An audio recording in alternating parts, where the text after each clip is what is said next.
The Seahawks made a bit of a surprise selection in the 7th round, picking Dareke Young out of tiny Lenoir Rhyne in the 2022 NFL Draft.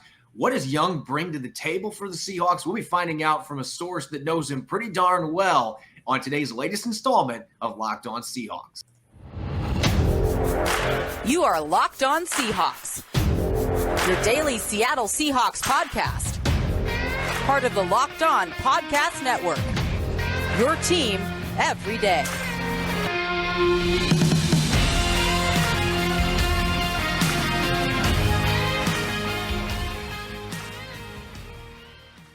Greetings, 12. This is Corbin Smith, your host for Locked On Seahawks. Joining me as always for our Tuesday episode, my co-host in crime, Rob Rang.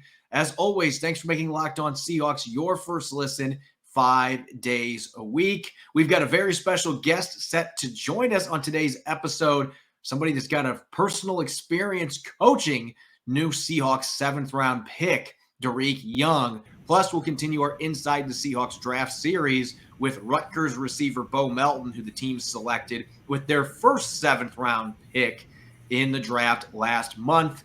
Now for your lead story here on Locked On Seahawks. When the Seahawks left the field at their rookie minicamp a few weekends ago, most of the players that left the field, unfortunately, weren't going to be wearing Seahawks uniforms again. More than half of the players that participated in the camp were there on a tryout basis. But as has been the case most years under Pete Carroll and John Schneider, a few of those tryout players now have found their way onto the 90-man roster and will have a chance to stay with the team going into OTAs later this month. At the cornerback position, Elijah Jones coming from Oregon State. And then at offensive tackle, Liam Ryan, who played at Washington State alongside Abe Lucas, started a lot of games together on the Cougars offensive line. The two of them yesterday signed to a contract. They will join the team. And as I said, they will be with them for OTAs. These are the kind of stories that you love to see, Rob. Guys that didn't even get signed as priority undrafted free agents, but they come in, they do what they got to do at the rookie minicamp on a tryout basis. They impress enough to get a contract, and that's all you need is that opportunity. We saw that with Benson Mayowa many years ago, and Benson Mayowa has been in the league now for almost a decade. Exactly. And I think that's an excellent example there that you just provided with Mayowa, because, of course, we all know that pass rushers are like gold in the NFL. Teams are going to basically be, looking under rocks to be able to find prospects like that. Well, you look at Seattle's roster as it currently is constructed, and they have areas of concern along the offensive line and at cornerback. So it made an awful lot of sense for Seattle to be bringing in a guy like Liam Rhyne, a 40-game starter at Washington State, primarily at that left tackle position. Of course, Seattle selected the right tackle and Abe Lucas in the 3rd round of this year's draft. So you're gaining a guy in Ryan who has positional versatility. He has starting experience at an elite level. He played previously at guard. Some even view him as a possible center convert. So that kind of positional versatility and durability is going to be really exciting. And then going back with Elijah Jones, who, as you mentioned, played at Oregon State, but previously played at Kansas, was actually recruited to Kansas by Les Miles, the former LSU head coach, national champion. That's the thing is you look at Jones. I mean, he's got that kind of classic Pete Carroll, Seahawks cornerback kind of measurables. I mean, 6'1", has long arms, has speed, and obviously showed something during the minicamp to really pique Seattle's interest. With Jones, he doesn't have the production, the starting experience that Ryan does. So he was certainly the more surprising of the two signings for Seattle. But at the same time, just given how well the Seahawks have done in finding those late round picks and free agents, especially in the secondary, I think that this is a time for Seahawks fans to be very excited about the potential diamonds in the rough that Seattle just unearthed. Yeah, starting with Jones, he actually had an interception in the rookie minicamp, which is one more interception than he had his entire Division I career. He never picked off a pass at Kansas or Oregon State. He had 45 tackles. He had 8 pass breakups, 4 tackles for loss, but never had a pick in a game in his 4 years with those two programs. Only played in 5 games for the Beavers last year. So he doesn't have a lot of experience at the college level. He started at a community college before going to Kansas. So he's been around the block, just never really was able to jump out as a full-time starter at the FBS level. And yet he gets the opportunity, as you mentioned, because he's got the size, he's got the length, he's a very good athlete. He has the measurables that the Seahawks like. Those are the kind of players you bring in for tryouts, and you just see, hey, do we have something in this kid? And there have been instances where there have been players at the college level that didn't produce much, and they were able to make an NFL roster. And I'm not saying that's going to happen with Elijah Jones, especially with the corners Seattle already drafted, the moves they've made. It's going to be hard to even make the practice squad at that position. But he does have the physical traits, the athleticism that Seattle likes. And what a start, coming in and getting a pick in the rookie minicamp. He clearly did something right, because the Seahawks, they only had 2 tryout players they signed, and he ended up being one of them. Now, Liam Ryan maybe is the one I'm more intrigued about when we're talking about long-term projections here. I'm not expecting him to be a starter in the NFL. And obviously with Charles Cross and Abe Lucas both being drafted in the first 3 rounds, the Seahawks are set at the tackle position. But you look at the starting experience, as you mentioned, 40 starts at Washington State. He started a full season at left guard. He started 2 seasons at left tackle. He's got less than 32-inch arms. So I don't see him, even though they're listing him as a tackle right now on the roster, I don't see him being a tackle on the Seahawks roster. I think that he's going to get looked at as guard. Maybe as a center. I would be very intrigued to see if he could play the center position, because we know the lack of depth Seattle has there behind Austin Blythe, who they signed in free agency. Kyle Fuller has disappointed when he's gotten his opportunities. Just don't know that he's good enough to be a guy that plays for you on Sundays in the center position. We have not seen Dakota Shepley beyond preseason games with the 49ers, and he looked good in those games. But again, those are preseason games. They really don't have a backup there. So I'm wondering if Liam Ryan could do that. And this is a guy, as you mentioned, that's been extremely durable. Why not give him a shot? If you're not going to try Shamarius Gilmore there, one of these undrafted guys, that's a way to make this roster if you can prove that you can play the center position.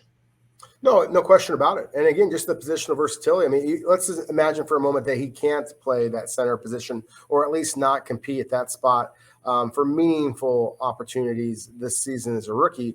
As you just pointed out, I mean, the fact that he is a multi-year starter at left tackle, as well as inside at guard. I think that he could play that Jamarco Jones type of role that the Seahawks had, that swing offensive lineman, that 6th man that might be able to provide a great deal of versatility for Seattle up front. Of course, as the NFL seasons get longer and longer, it seems like almost every year now, Corbin, then you're going to have struggles with durability, especially when you have as many as 4 potential brand new starters on Seattle's offensive line. Just trying to figure out who are all these players and how do they fit in best.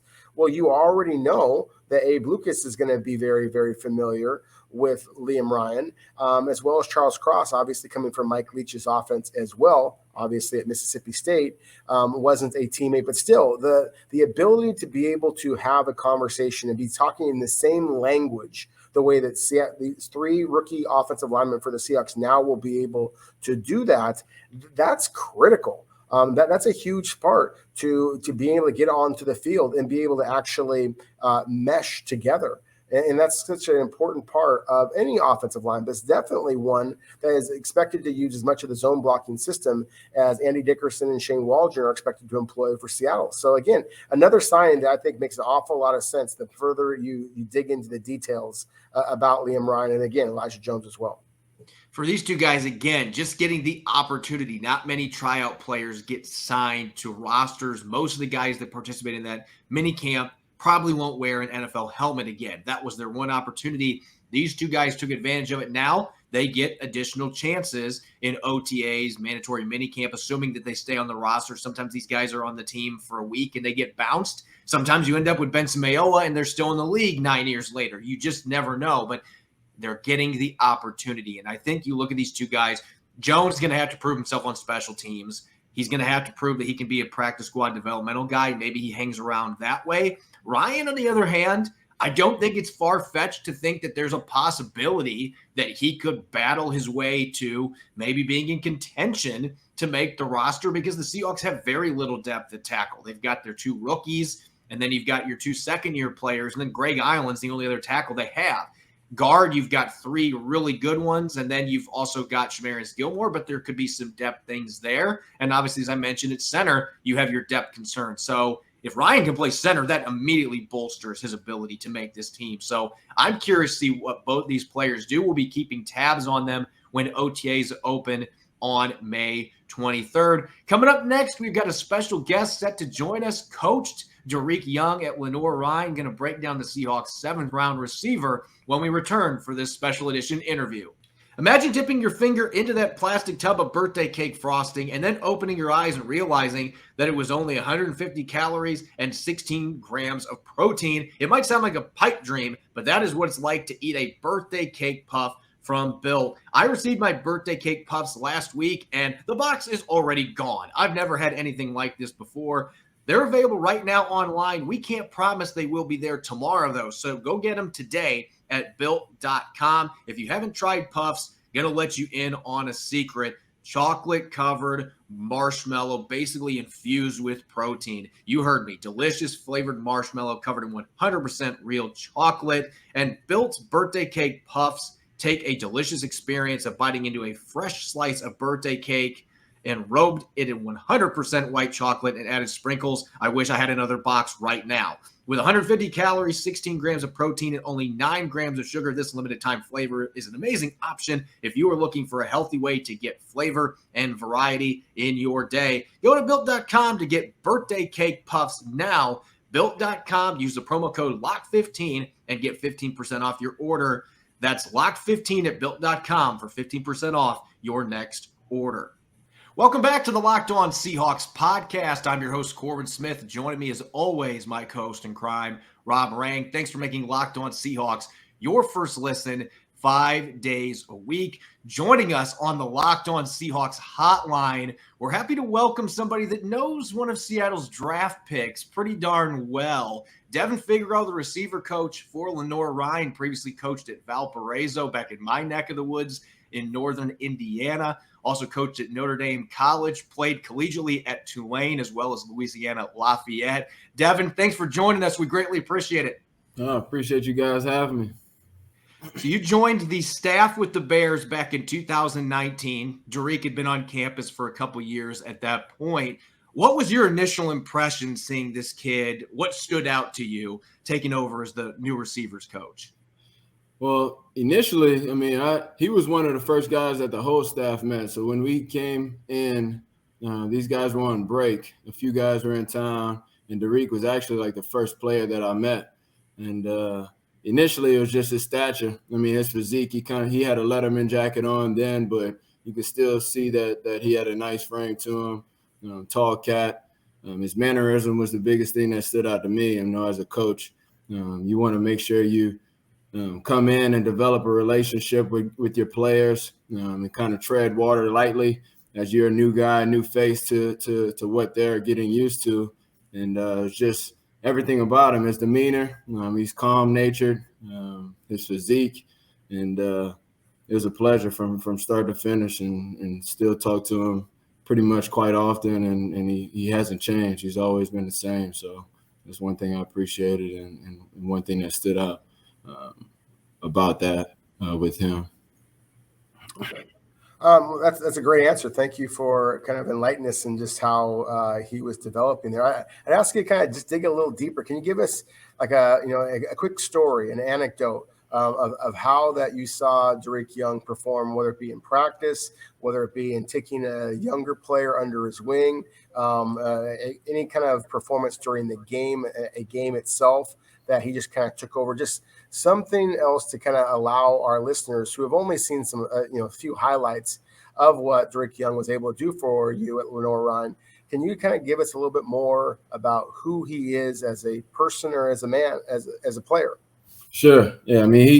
He's somebody that cares. He works really hard. He's probably the hardest worker that I've ever coached and been around through playing and coaching so far in my young career. You saw it from the jump. He's a guy that's in the weight room multiple times a day. He's in the training room multiple times a day, whether he's hurt or not, getting extra catches on the jug machine. when I got in, a little raw from running the offense that those guys had ran before, the previous staff, had his hand in the dirt a little more than we obviously had him in our offense. And so just trying to shake the rust off a little bit. He's coachable, really coachable. He looks you in the eye. He's respectful. He's never disrespecting any type of way. He's always, yes, sir, taking the coaching points and then trying. As a coach, you want to try to introduce different things to guys. And when you go through individual work, you want that to relate and translate over to team activities. And he picked everything up really fast. He started to eliminate some of the stuff that was tendencies for DBs to pick up on, like running more high knee, depending on your top end, how you're coming in out of your break, getting your weight on your instep, more emphasizing chest over knee so you can't get that pressure in your instep to push off and get out of your routes faster, because he always had that speed since I was there. And he continued to grind and continue to work from there. In terms of taking guys under his wing, he sits in the front row every single meeting. He's got like 3-4 highlighters. Don't really know his coding system with it, but he's taking tedious notes. He's highlighting. He has one of our now up-and-coming receivers is going to make a lot of plays for us here, sitting right next to him, talking to him throughout it. Not disruptive talking, but kind of helping him out, see what I'm trying to coach up and coaching points from there. Just a leader, man. It's on and off the field. He's not a guy that's going to be a rah guy, like get in your face or when you're messing up or something like that. He'll take you along the side, kind of coach you up, let you know how it's done, and then kind of lead more by example from there. That's the biggest thing that stood out for me. And then in terms of just taking over the game, one of the ones that stood out for me most was the Tusculum game in our COVID spring kind of shortened season. He had like 13 catches and was just going crazy. And he had a couple of drops as well, but he didn't let it affect him mentally. He never gets too high and he never gets too low, and that's another thing that's impressive for him. And I know that's what will help him be successful in the NFL, because it's an emotional game, and you thrive off of confidence, and he doesn't let his confidence waver, whether he's having a really, really good game or just an okay kind of few plays. He gets back on track and does a good job of focusing in and working hard. And that's the thing that the 12 is going to get. They're going to get a guy that busts his butt every single day, and he'll do more than what's asked. Not just what's just asked in terms of the meeting and things like that. You'll see him out there on the field getting extra work, grabbing the quarterbacks, grabbing the extra guy, asking questions, coming in at getting more meeting time, one-on-ones with the coaches. And that's what's impressive about him, because he's got that nature and that stature already, the intangibles to be great. He's hungry, and that's what I love about Reed.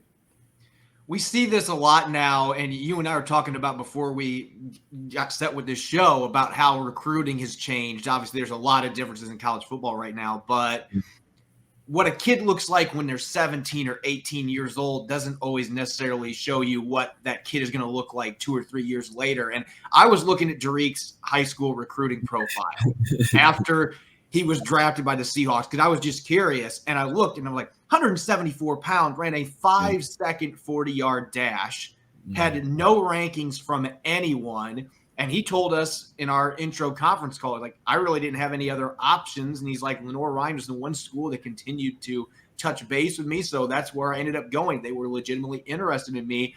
And now here he is, 6'3", 222 pounds, runs a 4.44. At what point did you start to think, you know what, I might have an NFL receiver in this kid?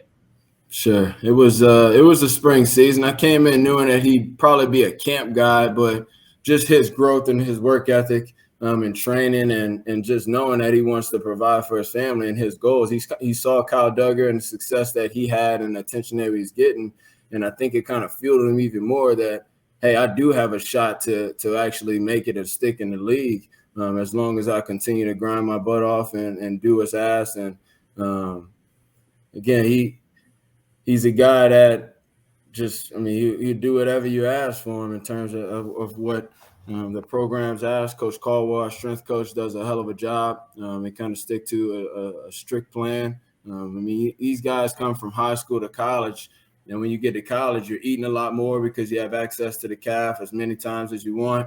You've got the nutrition center with the weight room, so these guys are getting protein, and all these things pre and post workout, and you're just lifting a lot more as well. So I mean, you part that with a guy that's got the frame to put on good weight and good strength, and you get a guy like Dareke.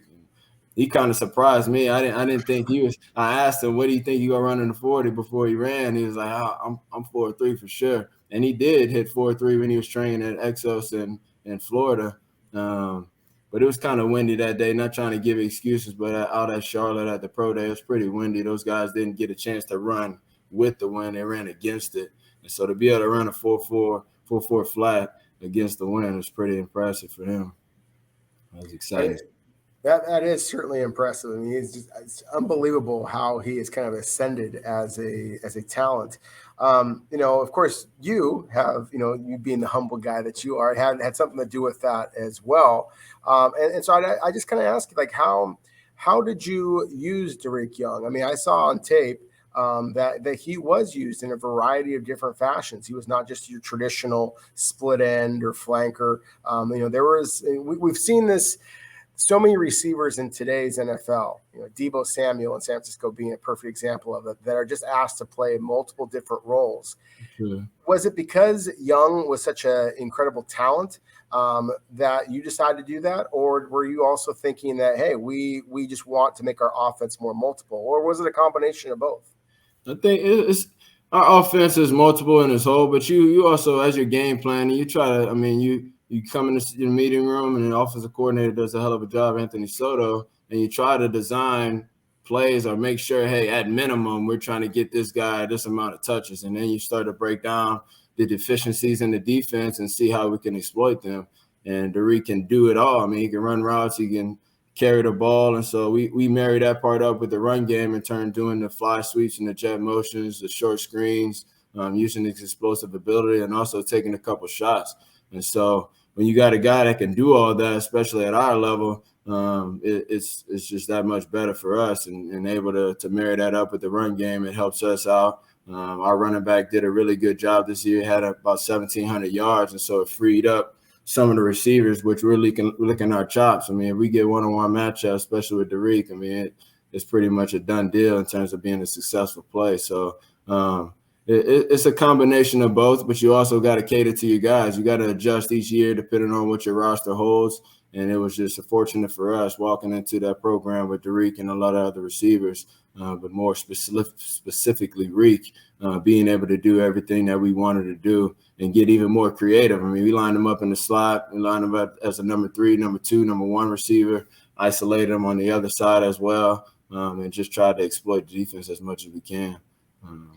Not many D2 players get to the NFL. It just seemed like there's been more in recent years, but still it's not something that happens a lot, at least in terms of players being drafted. But now, as you mentioned with Kyle Duggar, 2 players in 3 years for Lenoir Rhyne. What does this mean for your program, having that kind of exposure now with 2 players in 3 years being selected? And how do you see that impacting the way that your school and maybe other D2 schools recruit students in today's climate, obviously with NIL and Division I and all the other changes going on? Sure. I mean, it means a lot. I mean, again, like you said, not many D1s have that many guys within the span of 3 years. So it just goes to show that anybody can play. I mean, and scouts will find you wherever you're at now with technology and just the accessibility to everything. Guys are hopping on jets and being there within a few hours. So if you put up the numbers, then that's what's going to get them attracted to, kind of getting intrigued to, oh, hey, what's going on over here? And our guys have put up the numbers. And again, just shows that if given the opportunity, getting in the right program, being able to get in development with the strength program, getting coached really well, and our administration does a good job of supporting us with everything we've got going on. I mean, we've got a $20 million renovation going with our stadium. Our weight room was just built 2 years ago. It's a $3 million project. Baseball's got everything. So facilities partnered with, again, success on the field and off the field. Team GPA was just a 3.1. And so we use all those things in terms of recruiting. And it just makes it that much better and easier for us if you partner facilities with the success of guys going to the NFL and make some of these guys look at D2 and give them a better chance versus kind of in the old days, everybody just want to go D1 and trying to see if they can get it from there. I got to ask you one more question to follow up there, because you mentioned the team GPA. And this was maybe the thing that shocked me the most when I was learning about Dareke Young after he'd been selected. Sure. We were talking to him on a conference call, and, we always ask players, what did you graduate with? And he goes, yeah, I've got an engineering physics degree. And all of us kind of looked at each other like, whoa, like you just don't see that very often, guys coming into the league with that. How does that project to what you see from him on the field? Because obviously he is an incredible student, and he's trying to get his MBA to go with that. You just don't see that very often. You don't. I talked to him last night, and was kind of asking, just seeing how it's been in camp and things like that. And he said they were going through the first 3 installs, and he picked it up pretty well. And that's what you're going to get from him. He's naturally intelligent. He understands it. Very seldomly do I have to kind of correct him, or no, this is this, or this is this. This is like this. He kind of just gets it right away. Again, I go back to in the meeting room. Guys learn in different ways, so it's our job as coaches to get to teach them in ways that they learn best. But whether it's video, me just putting the install packet in front of him, or anything, he's taking his notes. He's coming in extra hours, and it just comes naturally to him. Some guys, it doesn't come as naturally, and you got to continue to harper on and kind of just find different creative ways. But you could throw anything at him and he picks it up pretty quick. And I was impressed with him by just listening to him last night, that he was getting it a lot faster than I thought he would have, which was impressive for him. And he said those other guys are coming in a lot more vets, and they kind of skipped yesterday. They went to a practice where they went to like straight install 15. So it was a little tougher for him, but he was still getting it pretty well. And that's going to help him. That's going to help him get on the field because, if you can't get lined up and you can't run the right route, then how are your teammates going to trust you to be in the game? So that's the most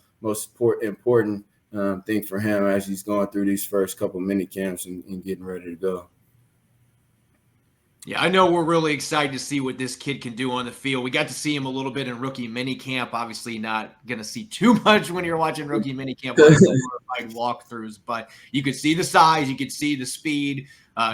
He did get overthrown on a pass, which surprised me. I thought he was going to run underneath it, but not quite enough wheels. Didn't see the 4.2 speed that he needed to get under that one. But I know that we're excited to see what he can do. And obviously, he's a Division II player coming up to the NFL. Eager to see what he can do in this receiving core that's already got DK Metcalf and Tyler Lockett. Devin, we greatly appreciate having a chance to chat with you, and thank you for your time. Yes, sir. I appreciate you guys having me. Best of luck this upcoming season.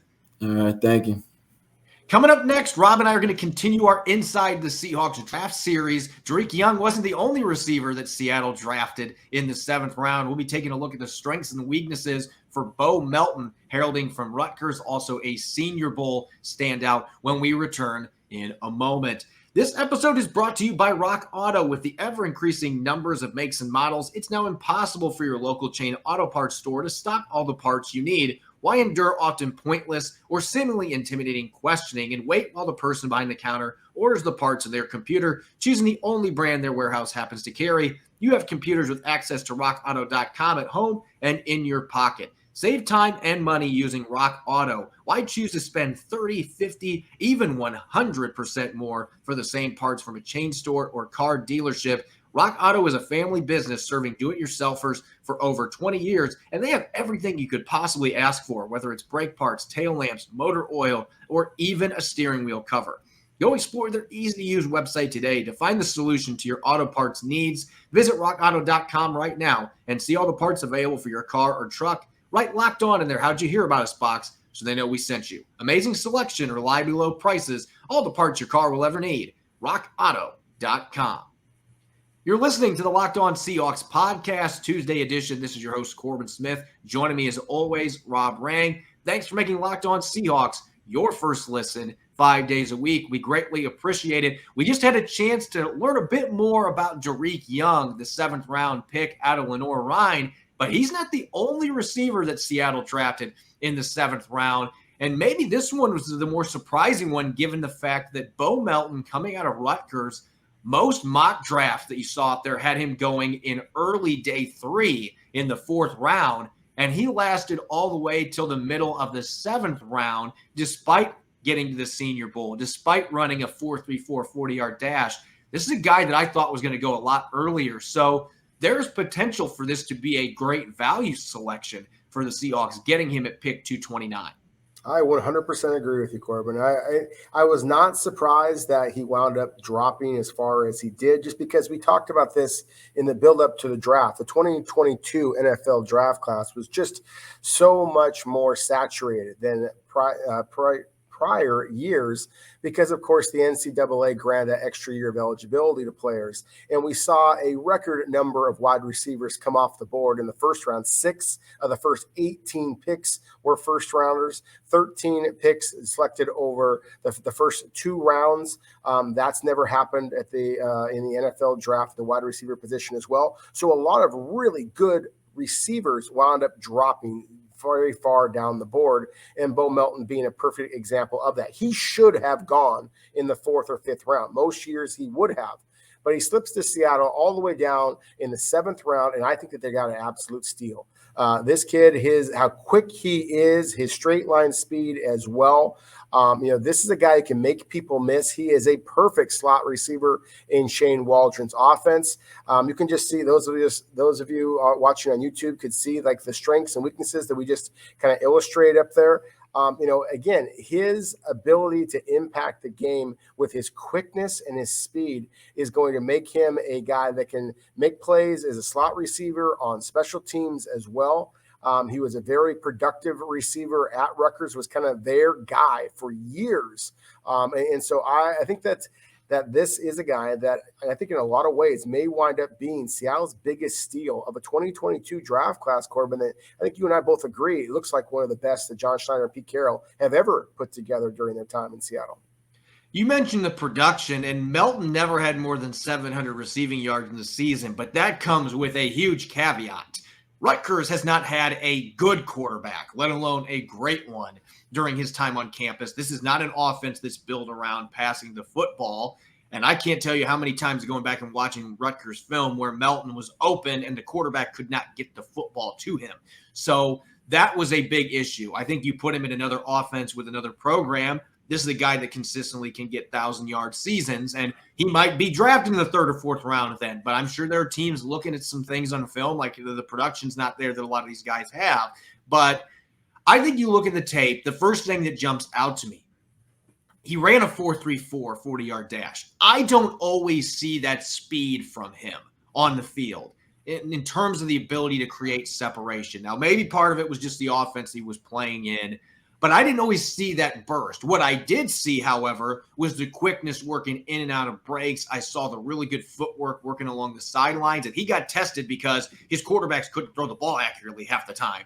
And he found ways to get his feet down in bounds. So there's some things from a technical standpoint that excite me about this kid. And I also love the positional versatility. You mentioned him playing out of the slot, but Shane Waldron, this offense, he loves to have receivers that he can move around and line up in multiple spots. And it was partially because they, out of necessity, they had to have Melton playing all over the place because he was one of their most dynamic playmakers. But he spent some time in the backfield. He ran the ball a fair amount. They ran jet sweeps with him. He played on the outside. He played slot.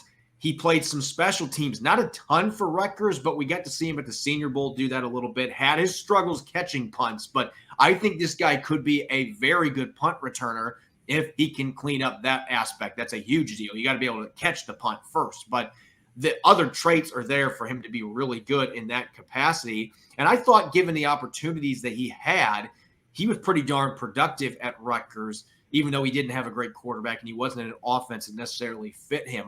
I see the explosiveness in spurts. What I'm curious to see is in the NFL, and I could see it at the rookie minicamp, you could see how fast this guy can run. Playing in an offense where maybe he has a little better chance to really maximize his skill set. Maybe they're going to throw the ball a little bit better. Even if it's Drew Lock or Geno Smith, one of those guys being able to get the football to him will really allow that speed to show. And we know that Pete Carroll's not going to change his tune on that. They might run the ball more this year, but they're still going to take their shots downfield. And I look at Melton as a guy where that is kind of a projection because we didn't see a lot of those deep balls at Rutgers, but that's the type of player that still could be there, which makes this all the more intriguing. It does. And the fact that he is relatively pro-ready, while I would agree with you that Rutgers is far from the most prolific passing offense in college football, their head coach is Greg Schiano. I mean, that was the former Tampa Bay Buccaneers head coach and spent a lot of time in the NFL, including with the New England Patriots under Bill Belichick. I mean, Bo Melton was asked to run NFL caliber routes and play in a pro style offense. He was asked to block as a receiver. That's something that we just talked about with the Lenoir Rhyne receiver coach. That's how important that was to Dareke Young. Same kind of thing here with Bo Melton. And that was one of the things that I just really appreciate about Seattle's draft as a whole, is the fact that Seattle did double down on these 4 positions of concern. And yet they did so at wide receiver, especially with 2 receivers who are complete opposites of each other in terms of just their build and their frame and things of that nature. But the one thing that does kind of unite them is just their versatility, their hunger. And so, again, I think that Melton, as well as Young, I think are going to wind up surprising a lot of people. You don't usually have huge expectations of receivers selected in the 7th round. And again, to the point I made earlier, I really was surprised that Melton, I shouldn't say I was surprised that he was available there, because I did anticipate there would be a lot of really good football players, especially at receiver and cornerback, who are going to wind up dropping down in this draft class. But where I am surprised is that this is just a really good talent. I'm surprised that more clubs didn't just throw out their areas of concern, instead take the best player available. If they would have, Melton would have been off the board, certainly by the end of the 5th round. Yeah, that was really a consensus when you looked at draft grades. And that was something that I noticed consistently, is a lot of people were considering this to be one of the better value picks, if not the best value pick for the Seahawks, because most people had him pegged as a 4th or 5th round selection, which in a draft as loaded as this one was at receiver, that's saying something, because there might be other years where he sneaks into day 2.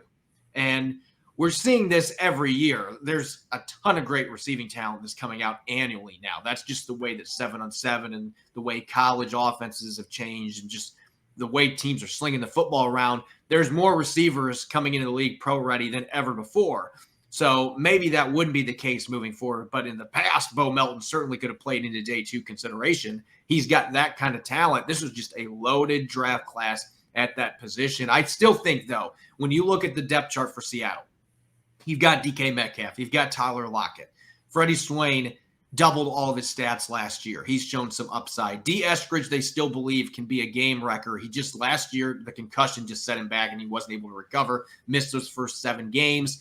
Hopefully they can get the production out of him they're hoping to get. But I think after that, there's a major competition that's brewing there, because you're going to have Penny Hart and Cody Thompson back, Aaron Fuller, Kate Johnson. I mean, there are a number of guys that could find a way to sneak on this roster. But I would think when you compare those players I just mentioned to these 2, Bo Melton and Dareke Young, who have special teams experience, and they are clearly superior athletes. These 2 guys have athletic profiles that just the other guys that I just mentioned pale in comparison. And that's no offense to them. They're great athletes. All these guys are great athletes. But Dareke Young and Bo Melton, we're talking guys with 4.4 and 4.3 speed and great quickness and tested well in other categories, and they played special teams. They've done a number of things on offense. They've got versatility working for them. So I would think there's no gimme here, but I would think if these 2 guys can come in, learn the offense, and have productive training camps and preseasons on offense and special teams, they've got a great chance to be the 5 and 6 receivers, and they could hold 6 if these guys play on special teams, because they would add that value. It absolutely would. And you just mentioned some of the receivers that I think are very much on notice now. Because again, with Melton and his size, I mean, he's going to project more of that kind of classic slot spot. So guys like Fuller, guys like Penny Hart, especially, guys who have proven that they can be reliable, and that's why they've made Seattle's roster. But they just simply do not have the juice that Melton and Young possess. And so if Melton and Young can prove that they're reliable, and as it is accurate in a scouting report that Melton did have some drops over his career, Not only as a special teamer, but as a receiver as well. At the Senior Bowl, I watched him drop some balls. And I kind of threw that out of the equation a little bit because it was raining as much as it was there. And obviously there's a lack of familiarity with the quarterbacks. But at the same time, that is a concern. But if Melton can prove that he is reliable in terms of his route running, in terms of just catching the football, then yes, I do think that he's going to wind up making the Seahawks as a rookie. I think it's going to be exciting to see both these 7th-round guys. We're going to have a chance on tomorrow's episode to dive a little deeper into Dareke Young. We got to hear a first-person account on somebody that's coached him. We'll look a little bit more at some of the limited film we have and talk strengths and weaknesses as we wrap up our Inside the Seahawks draft series. As always, thanks for making Locked On Seahawks your first listen 5 days a week. You can follow me on Twitter at Corbin Smith NFL. You can follow Rob at Rob Rang. Coming up on tomorrow's episode, as I mentioned, we're going to be wrapping up our Inside the Seahawks draft series, taking a look at strengths and weaknesses for Lenoir Rhyne receiver Dareke Young, and much more. Thanks for listening in. Enjoy the rest of your Tuesday. Go Hawks.